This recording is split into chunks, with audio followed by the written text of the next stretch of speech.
রবিবারের দিন দুপুর 1:30টার দিকে চলে গেছি বাড়িতে। মা বলেছিল দুপুরকার খাওয়া দাওয়া আজকে এখানেই করতে, আর খুশিকে তো আগের দিন নিয়েই চলে এসেছিল মা আর বাবা গিয়ে। সেজন্য খুশি কিন্তু এখন আমাকে দেখে একদমই কোল থেকে নামছে না, কারুর কোলেই যাচ্ছে না, এমনকি ওর বাবার কোলেও যাচ্ছে না, আমাকে একদম চেপে ধরে বসে আছে।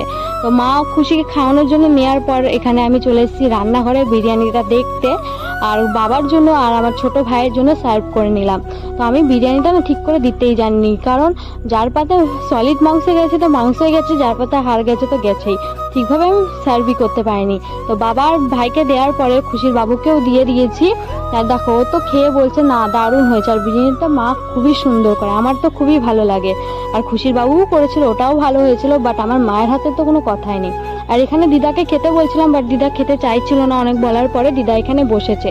তারপরে আমরাও কিন্তু খাওয়া দাওয়া কমপ্লিট করে নিয়েছি। বিকেল 5টার দিকে মা এখানে বানাচ্ছে লস্যি। খুশির